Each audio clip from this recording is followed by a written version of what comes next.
하나님 감사합니다. 이후에 다시 한번 우리가 나라와 민족을 위하여, 교회를 위하여, 우리의 가정을 위하여 기도하게 하시니 감사합니다. 이 기도 제목들이 하나님을 영화롭게 하기를 원하며 하나님께 영광이 되기를 원합니다. 우리를 축복해 주옵소서. 이 시간 임하셔서 우리의 영혼을 새롭게 하시고 주의 음성을 듣고 기뻐하며 즐거워할 수 있는 시간이 될 수 있도록 축복해 주옵소서.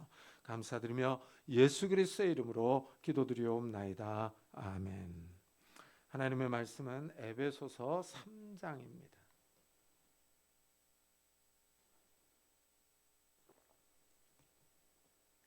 에베소서 3장 14절부터 21절까지 우리 한 절씩 교독하겠습니다.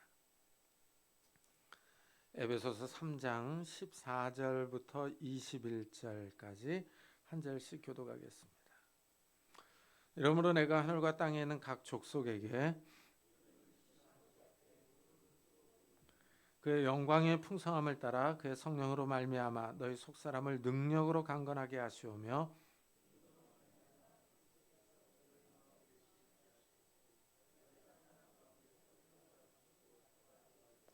능히 모든 성도와 함께 지식에 넘치는 그리스도의 사랑을 알고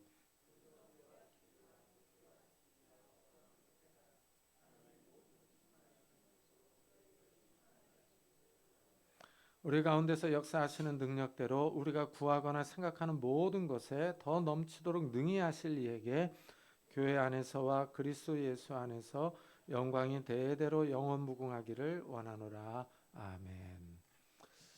우리가 기도하는 그 내용들을 보면은 우리의 필요한 것들을 구합니다. 경제적인 필요, 자녀들의 학업, 어떤 식구들의 건강, 이런 것들이 주요한 기도 제목들입니다.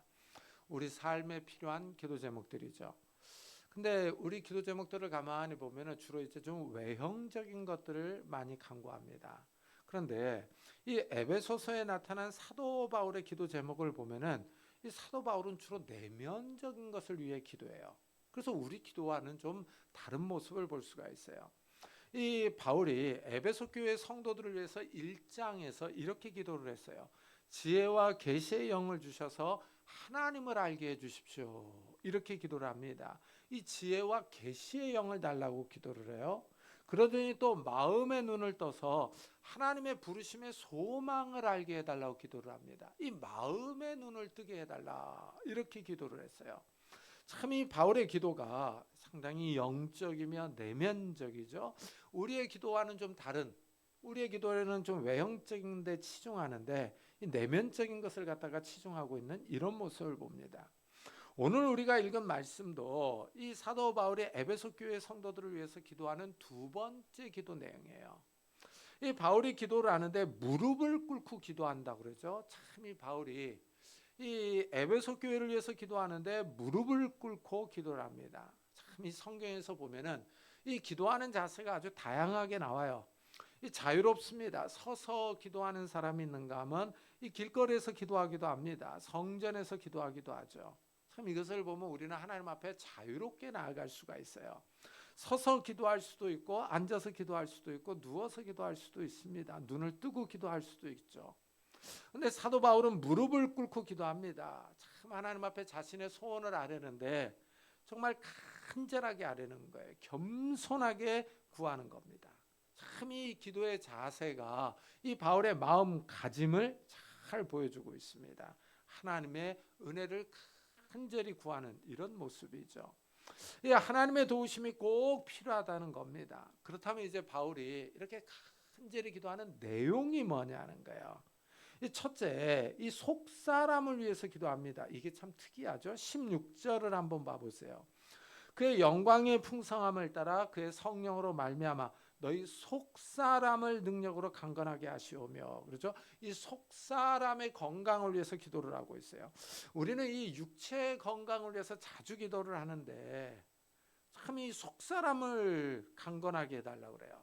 참 우리는 건강을 잃으면은 모든 것을 잃습니다. 그래서 우리도 이제 건강을 위해서 많이 기도를 해요. 근데 사도 바울은 특이하죠. 이 속사람을 위해서 기도를 해요. 그래서 이 고린도후서 4장 16절에 보면은 그러므로 우리가 낙심하지 아니하노니 우리의 겉사람은 낡아지나 우리의 속사람은 날로 새로워지도다 이렇게 얘기를 합니다. 이 겉사람이 있는가 하면 속사람이 있다고 그래요. 이 겉사람은 낡아진다고 그럽니다. 이것을 보면은 이 육체의 노화를 의미하는 거죠. 그러니까 이 겉사람은 어떤 육신을 의미하는 겁니다. 근데 속사람은 날로 새로워진대요. 이 속사람은 그 사람의 마음 또는 영혼을 의미하는 겁니다. 참 많은 분들이 그러죠. 신기하죠. 어떻게 마음이 안 늙는다 그러죠. 마음은 20대인데 몸이 늙었다 이런 말들을 자주 합니다. 근데 여기 보니까 속사람이 있다고 그래요. 그래서 이 바울이 로마서에서도 이렇게 기도를 해요. 내 속사람으로는 하나님의 법을 즐거워하되 내 지체 속에서 한 다른 법이 내 마음의 법과 싸워 내 지체 속에 있는 죄의 법으로 나를 사로잡는 것을 보는도다 그럽니다. 이 속사람은 하나님의 법을 즐거워하는 거예요. 근데 내 지체 속에 다른 법이 있다고 그래요. 그래서 내 지체, 그러니까 육신이죠. 이 육신이 내 마음의 법과 싸운다 그럽니다. 내 마음의 법이라고 그래요. 그러니까 이 내 마음의 법이 속사람을 얘기를 하는 거예요. 마음을 의미하는 거죠. 이 거듭난 영혼, 이 예수 그리스도를 믿어서 거듭난 영혼이 이 거하는 그런 좌소죠. 우리가 이 하나님의 말씀을 사모하며 은혜를 갈망합니다. 참 이런 마음들이 우리들에게 나와요. 이것을 보면은 예수를 믿고 난 후에는 우리는 좀 속사람의 이 신경을 써야 돼요. 이 속사람이 하나님의 말씀을 사모하며 갈망해야 합니다. 우리는 건강에 상당히 염려를 하죠. 신경을 쓰고요. 몸이 조금 아프면은 의사에게 달려갑니다. 진찰 받고 약을 타오죠. 몸이 좀 약하다 싶으면 영양제를 먹기도 하고 보약을 먹기도 합니다. 우리가 사는 동안에는 육신을 입고 있기 때문에 참 우리 육신에 신경을 써야 되죠. 이와 마찬가지로 우리 속사람 영혼에도 신경을 써야 합니다. 이 하나님의 은혜를 사모하며 하나님의 신령한 은총을 갈망해야 돼요. 이 말씀에 주의를 기울이고 이 말씀을 영혼의 양식으로 삼아야 합니다. 깨어있어 기도해야 우리 영혼이 마르지 않는 거예요. 우리 영혼이 갈급하지 않는 겁니다. 이 속사람이 하나님의 은혜로 충만해야 우리의 영혼이 강건한 거죠. 우리가 이 세상에 살면서 늘 세상 것에 대한 염려와 생각으로 바쁩니다. 경제적 필요에 대한 생각이 많습니다. 세상의 것들을 염려하며 생각하는 것은 자연스럽습니다. 우리 실존이 이 땅에 있기 때문이죠. 그러나 이 세속적인 삶에 관한 생각으로 가득 차 있다면 이것이 문제가 되는 거죠. 이 세상적인 삶에만 치중하면서 하나님의 말씀을 잊어버린다면 이것이 문제가 됩니다. 이 세상의 염려와 근심으로 인하여 하나님의 말씀이 열매를 맺지 못하기 때문이에요. 예수님이 씨 뿌리는 비유에서 이렇게 얘기를 해요. 가시떨기에 뿌려졌다는 것은 말씀을 들으나 세상의 염려와 재물의 유혹에 말씀이 막혀 결실하지 못하는 자요 그럽니다. 우리 안에 있는 말씀이 자라서 열매를 맺어야 되는데 이 세상의 염려와 걱정과 근심이 우리를 질식시켜 버리는 겁니다. 이 말씀을 막아버리는 거예요. 이러면 문제가 생깁니다. 왜냐하면 하나님은 우리의 신앙의 열매를 요구하시기 때문이에요. 이 신앙의 열매가 없으면 하나님이 그 사람을 심판하십니다. 우리가 왜 속사람의 신경을 써야 합니까? 우리 속사람이 강건해서 자라서 열매를 맺어야 되기 때문이죠. 이 세상을 사랑하며 즐기다 보면은 우리 마음이 강팍해지고 영혼이 단단해집니다. 이러면 말씀이 잘 들어가지가 않아요. 세상 생각이 강하기 때문이죠. 우리는 외모에 많은 신경을 씁니다. 옷 입는 것과 메이크업 하는데 관심을 기울여요. 근데 정작 우리는 속사람에 대해서는 잘 신경을 쓰지는 않습니다. 베드로가 이렇게 얘기를 해요. 너희의 단장은 머리를 꾸미고 금을 차고 아름다운 옷을 입는 외모로 하지 말고 오직 마음에 숨은 사람을 온유하고 안정한 심령에 썩지 아니할 것으로 하라. 이는 하나님 앞에서 값진 것이니라. 베드로 역시 이 속사람의 신경을 쓰라고 합니다. 참 이 썩지 아니할 것으로 하라. 이렇게 얘기를 하고 있죠. 우리가 하루에 몇 번씩도 거울을 봅니다. 외모에 신경을 써요.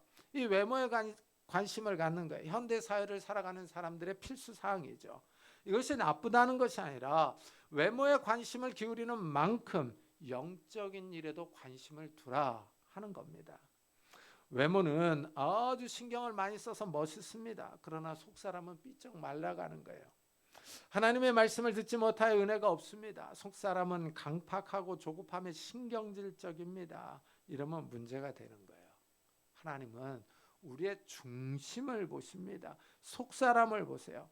우리의 속사람이 성령을 통하여 강건해져야 합니다. 하나님의 말씀을 읽고 묵상하며 기도할 때 성령께서 우리 영혼에 힘과 능력을 주십니다. 하나님 나라의 소망을 주십니다. 하나님을 의지하며 신뢰할 힘을 주십니다. 우리 육신이 이 삼시세끼 밥을 먹어야 하듯이 그래야 에너지를 얻고 살아갑니다. 이와 마찬가지로 우리 속사람 역시 날마다 말씀을 읽고 듣고 기도하면서 이 성령께서 주시는 생명과 능력을 공급받아야 되는 거예요. 그래야 우리의 속사람이 강건합니다. 이게 바울의 첫 번째 기도 제목이에요. 두 번째 기도 제목은 17절에 나옵니다. 17절에 보면은 믿음으로 말미암아 그리스도께서 너희 마음에 계시게 하시옵고 그럽니다. 이 그리스도께서 우리 마음에 거하시는 거예요. 이 거하시는 것이 두 번째 기도 제목입니다. 이 기도 제목이 흥미롭죠. 왜냐하면 우리는 예수를 그리스도로 믿습니다. 믿는 것은 그리스도를 나의 구원자로 영접하는 겁니다. 마음으로 예수님을 하나님의 아들로 받아들입니다. 이 예수를 믿으면 그리스도께서 성도들의 마음에 거주하십니다. 그런데 바울은 다시 그리스도께서 너희 마음에 계시게 하시옵고 이렇게 기도를 해요. 여기서 계시다라는 말은 살다, 거주하다, 정착하다 이런 뜻이에요. 그러니까 나그네와 같이 잠시 있다가 가는 것이 아니라 계속 거주하는 겁니다. 영주하는 거죠. 내주하는 겁니다. 그런데 이제 예수님이 우리 안에 내주하시는데 마치 하숙생처럼 눈치를 보며 살아간다면 어떻겠습니까? 예수님께서 우리 안에 계시는 거예요. 우리 안에 계신다라고 하는 거는 우리 안에 거주하시면서 우리를 통치하며 다스리는 것을 의미하는 거예요. 우리 삶에 함께 하시는 겁니다. 그러니까 성령께서 하숙생으로 가는 것이 아니라 집주인으로서 거주하십니다. 우리 삶을 말씀으로 통치하기를 원하시는 거예요. 우리가 이 세상에 살면서 세상 원리와 풍습을 따라 살지 않고 하나님의 말씀을 따라 살아가도록 통치하시는 거예요. 예수 그리스도께서 우리 마음에 거주하시는 거예요. 이건 먼저 믿음으로 말미암아 되는 거죠. 믿음이 없이는 그리스도를 영접할 수 없습니다. 예수님께서 이 땅에 계실 때 제자들을 그렇게 책망을 하셨어요. 책망을 하신 이유가 뭐냐면 믿음이 없다는 것입니다. 예수님이 십자가에서 죽고 3일에 다시 살아나셨습니다. 여자들이 이 천사들에게서 예수님이 다시 살아나셨다 하는 소리를 들었어요. 그리고 직접 부활하신 예수님을 봤습니다. 여자들이 제자들에게 뛰어가서 이 사실을 알려줬어요. 그런데 제자들이 믿지 못합니다. 너무 놀라서 믿지를 못해요. 예수님이 제자들에게 나타나서 책망합니다. 그 외 11제자가 음식 먹을 때 예수께서 그들에게 나타나사 그들의 믿음 없는 것과 마음이 완악한 것을 꾸짖으시니 이런 자기가 살아난 것을 본 자들의 말을 믿지 아니함일러라 라고 얘기합니다. 이것을 보면 믿음이 성장하는 거예요. 믿음이 자라는 게 결코 쉽지가 않습니다. 이 믿음이 없는 거예요. 마음이 완악한 것을 의미하는 거예요. 마음이 단단합니다. 자기 생각이 강합니다. 여인들이 와서 예수님이 살아나셨다라고 얘기를 하니까 아니 어떻게 죽은 사람이 다시 살아나느냐, 쓸데없는 소리 하지 마라 이렇게 나오는 거죠. 믿지를 못하는 겁니다. 예수 그리스도께서 우리 마음에 계시는 거예요. 역시 믿음으로 말미암는 겁니다. 이 믿음이 이제 성장해야 되는 거예요. 자라가야 되는 거죠. 이게 말씀과 기도로 성장해야 되는데 이게 성장하지 않으면요, 우리들도 여전히 마음이 강팍한 거죠. 믿음이 약할 수밖에 없는 겁니다. 이게 바울의 두 번째 기도 제목이에요. 셋째는 사랑입니다. 17절과 18절을 한번 보세요.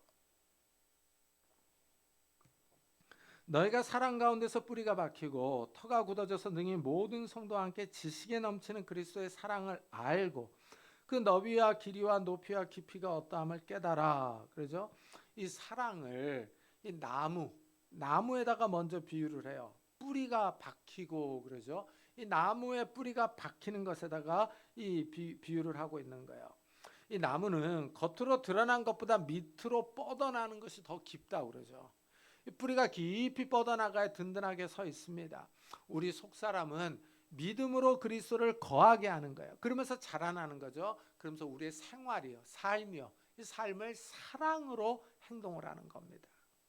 그러면서 또한 터가 굳어져서 이렇게 얘기를 하죠. 이 터가 굳어져서라는 말은 건축 비유죠. 이 집을 세울 때 기초가 든든해야 합니다. 그래야 집이 무너지지 않아요. 너희가 사랑 가운데서 뿌리가 박히고 터가 굳어져서 라고 말을 하는데, 이거는 성도들 간의 사랑을 말하는 겁니다. 성도들 사이에 사랑이 있어야 합니다. 근데 이제 한국 사람들은 사랑 그러면 정으로 많이 생각을 해요. 워낙 정이 많은 민족이다 보니까 끈끈한 정이 사랑인 것처럼 착각할 때가 있습니다. 그러나 바울이 말하는 사랑을 보면은 정과는 차이가 있어요. 사랑은 인격적입니다. 다른 사람과의 관계에서 시기하지 않고 자랑하지 않고 교만하지 않습니다. 무례하지 않습니다. 자기 유익을 구하지 않아요. 다른 사람과의 관계에서 다른 사람을 배려하는 것입니다. 이타적이죠. 또한 우리가 이 사랑을 행한다고 하는 온유와 오래 참음도 이 말하는 겁니다. 그런데 가만히 보면 이런 것들 가운데 사랑은 자랑하지 않고 무례하지 않다고 그래요. 이것을 보면요, 이 사랑을 행하는 거예요. 이게 상당히 신사적입니다. 예의가 바른 것이에요. 그러면서 악과 불의를 행하지 않습니다. 진리와 함께 기뻐해요. 그러니까 악과 불의를 행하지 않고 진리와 함께 기뻐한다라는 것을 생각을 해보세요. 우리 한국 사람들이 얘기하는 정과는 너무나도 많은 차이가 있습니다. 이 사랑은요, 지식적이며 인격적이에요. 이 사랑은 무조건 잘 대해주고 살갑게 대하는 것이 아닙니다. 이 사랑은, 성경에서 말하는 사랑은 상당히 진중해요. 쉽게 동요하지 않습니다. 이래서 뿌리를 내리고 터가 굳어지라고 말하고 있어요. 이렇게 성도들 사이에 사랑으로 행동할 것을 말한 후에 다시 그리스도의 사랑을 얘기를 하는데, 이 모든 성도가 알아야 할 그리스도의 사랑이 있다는 거예요. 이 사랑은 지식을 초월하는 사랑입니다. 능히 모든 성도와 함께 지식에 넘치는 그리스도의 사랑을 알고 그 너비와 길이와 높이와 깊이가 어떠함을 깨달아 그러죠. 여러분이니까 지식에 넘치는 그리스도의 사랑을 얘기를 하는 거예요. 이거는 지식을 초월하는 그리스도의 사랑을 뜻하는 겁니다. 그러니까 그리스도의 사랑은 지식을 초월하죠. 우리의 지식으로 그리스도의 사랑을 온전히 이해할 수가 없습니다. 알 수가 없어요. 이 인간의 이성으로 가장 이해할 수 없는 것이 바로 그리스도의 사랑이죠. 아니, 우리 사람을 얼마나 사랑하셨으면은 창조주 하나님이 직접 인간의 몸을 입고 이 땅에 오시느냐 하는 거예요.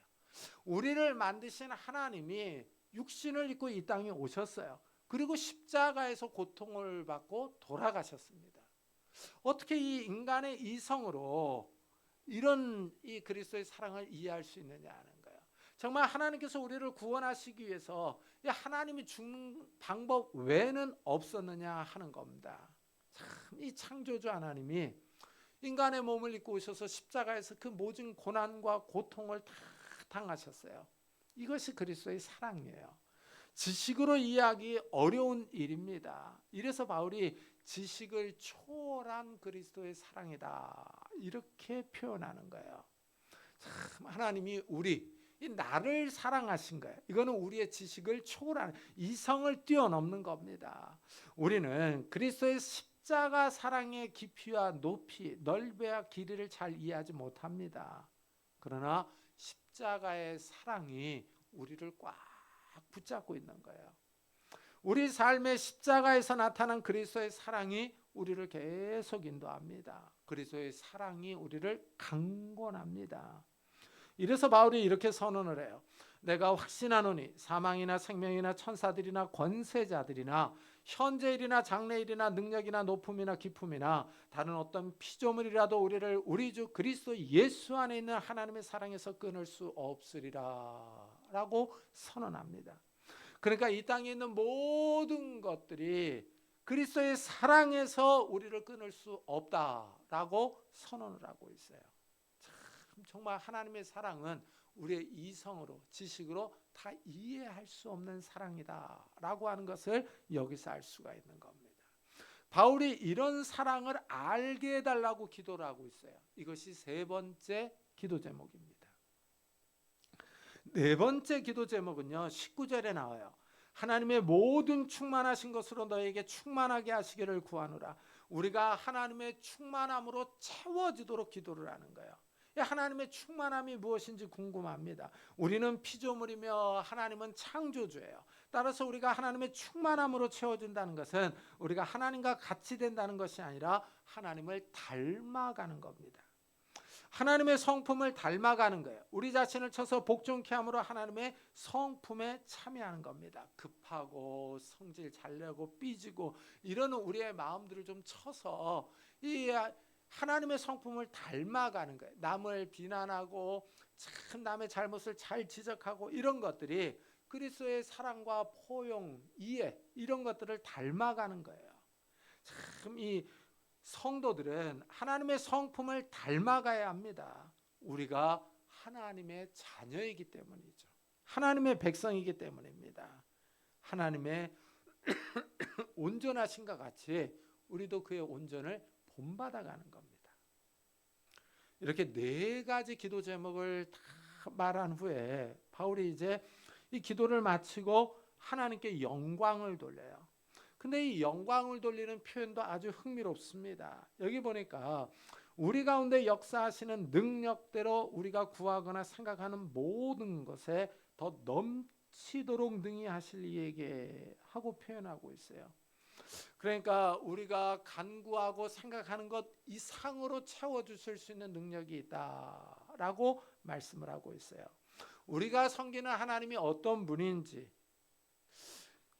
알려주고 있는 거예요. 우리가 하늘 아버지께 기도합니다. 그 아버지는 우리가 구하는 것이나 생각하는 것보다 더 넘치도록 주실 수 있는 능력의 하나님이라는 거예요. 참, 이 말씀이 우리에게 좀 도전적으로 다가오지 않습니까? 우리가 기도하는 기도 제목과 이 사도 바울이 기도하는 이 내용들이 좀 너무 다르지 않습니까? 참 이것을 보면은 우리의 신앙이 여전히 어린아이와 같다라고 하는 것들을 느끼게 합니다. 정말 우리의 신앙이 더 자라나야 할 것을 갖다가 이 사도 바울의 기도를 통해서 알 수 있는 거죠. 우리 성도님들은 이 속사람이 강건하기를 위해서 얼마나 기도하십니까?